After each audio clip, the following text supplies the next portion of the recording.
नमस्कार, आप देख रहे हैं मीडिया तंत्र में आपके साथ चित्रा। ये करते हैं खबरों की शुरुआत। महू में पत्रकार वार्ता को संबोधित करते संस्कृति एवं पर्यटन मंत्री उषा ठाकुर ने पूरे संबोधन में सरकार और शिवराज सिंह चौहान के द्वारा कोरोना काल में दी जाने वाली सुविधाओं का उल्लेख किया। उनके द्वारा मास्क नहीं लगाने को लेकर पूछे गए प्रश्न पर वो बचाव में नजर आई। ठाकुर ने बताया कि तहसील में कोरोना अब नियंत्रित हो गया है। उन्होंने प्रशासन और मीडिया के सहयोग से इसे नियंत्रित किया है। वहीं प्रदेश में एक व्यक्ति के आयुष्मान कार्ड होने पर पूरे परिवार को इसका फायदा दिलाया गया है। गरीबी की रेखा के साथ ही निम्न मध्यम वर्ग के हितग्राहियों को चिन्हित किया गया है। उन्हें इस महीने का राशन की व्यवस्था की गई है। वहीं उनके क्षेत्र के सांसद के महू न आने पर भी बचाव करते हुए कहा कि भाजपा के सभी मंडल अध्यक्ष उनके प्रतिनिधि से संवाद बना हुआ है। आपको बता दें कि 4 अप्रैल के बाद ठाकुर अपनी विधानसभा में सक्रिय हैं और रोज महू के लिए समय निकाल रही हैं। सिविल हॉस्पिटल के कोविड सेंटर प्रारंभ होने के बाद जन भागीदारी और विधायक निधि के साथ शासन के सहयोग से 10 बेड का आधुनिक आईसीयू यूनिट उन्होंने प्रारंभ किया। उन्हीं की सक्रियता से महू तहसील में 75 ग्राम पंचायतों में कोविड केयर सेंटर खोले गए हैं। रैंडम सैंपलिंग कर पूरे तहसील में बीमारी को नियंत्रित किया गया और इस पूरे मिशन के super hero HDM Abhilash Mishra ji रहे हैं। त्रासदीपूर्ण काल में सभी के संयुक्त प्रयास, उसमें आप सभी शामिल हैं। जिस प्रकार से सकारात्मक वातावरण बना, जिस प्रकार से परेशानियां हम तक पहुंची और प्रशासन के सहयोग से जिस प्रकार से समाधान तत्काल निकले, मुझे लगता है और आप सभी महसूस कर रहे होंगे कि महू ने कुछ तो राहत महसूस की है और बहुत ही छोटे से समय में स्वास्थ्य की दृष्टि से महू को स्वावलंबी बनाने में कोई कसर माननीय मुख्यमंत्री जी के नेतृत्व वाली इस संवेदनशील सरकार ने नहीं छोड़ी।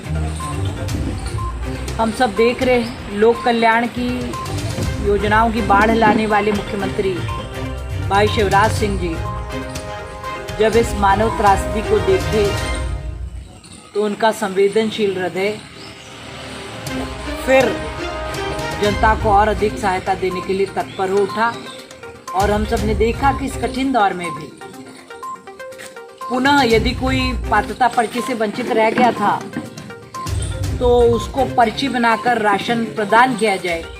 इस काम में भी महू सबसे आगे है। हितग्राही चिन्हित कर लिए गए हैं और पोर्टल खुलते ही सबका राशन उचित मूल्य की दुकानों से तत्काल वितरण हो जाएगा। मुझे आज ये कहते बड़ी प्रसन्नता है कि इस माह का भी 100% राशन वितरित हो चुका है। दूसरा, हम सब जानते हैं कि जो अति गरीबी में थे, जो सेवा बस्ती में हमारे भाई बहन थे, और मैं तो कहूँ अभी ऐसी स्थिति निर्मित हो गई थी कि निम्न मध्यम वर्ग और मध्यम वर्ग भी इलाज कैसे कराए इस चिंता में पड़ गई। ऐसे कठिन दौर में किसी परिवार में यदि एक भी आयुष्मान का कार्ड था तो उसके घर के प्रत्येक सदस्य को आयुष्मान के तहत इलाज मिलेगा, ये निर्णय किया। और तीसरा जो अति संवेदनशील निर्णय है, मैं सोचती हूँ पूरे देश में अभी कहीं ऐसा निर्णय नहीं लिया गया कि जो निराश्रित बच्चे हुए हैं उस परिवार को 5,000 रुपये महीना पेंशन और उनके बच्चों की 21 वर्ष तक पढ़ाई, जिन्हें मुझे लगता है ग्रेजुएशन तक वो आराम से कर पाएंगे और अपने पैरों पे खड़े होकर अपने परिवार को सुरक्षा दे पाएंगे। तो ये सब बातें आप सबके सामने लानी थी और कुछ निर्णय सख्त हुए, कठोरता बरतना पड़ी और वो सब लोगों के प्राण बचाने के लिए है। अभी भी जो सख्ती है वो लोगों का जान बचे, जान है तो जहान है कहते भी हैं, इसलिए पहले जान बचाना ज़रूरी। सख्ती लगती तो बुरी है पर वो होती सबके हित में। फल सब्जी वालों का जिस प्रकार से यहाँ चेकिंग किया और देखा कि वो ही संवाहक थे कोरोना के, तो नियंत्रण में हम तेज़ी से आगे बढ़े हैं और आज हमारी पॉजिटिविटी रेट 5% से भी कम आई। ये एक अच्छी खबर। तो मुझे उम्मीद है कि सबका सहयोग, शासन हो, प्रशासन हो, आप लोकतंत्र के चौथे प्रहरी हैं, समाज सेवी संगठन हो, आम नागरिक हो, जिससे जो बन पड़ा इस कठिन दौर में उसने किया।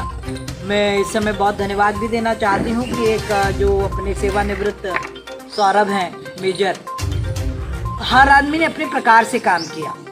उन्होंने प्लाज्मा डोनेटर्स की सूची बनाई कि महू वाले को यदि दिक्कत प्लाज्मा की ज़रूरत पड़े तो उसे कहीं परेशानी ना आए, और यहाँ से वहाँ तक हमने सारी चर्चा और अनुबंध करके ये भी तय कराया कि ये शीघ्र प्राप्त हो जाए। इसके शुल्क भी बहुत प्राइवेट अस्पताल में आप जानते हैं कहीं 25,000 थे, कहीं 18,000 थे। तो माननीय संभाग आयुक्त महोदय पवन जी से कह के इसके आदेश जारी करवाए और 11,000 रुपये शुल्क इसका संभाग में हमारे तय हुआ। ये हमारे संभाग को मिलने वाली एक विशेष राहत थी।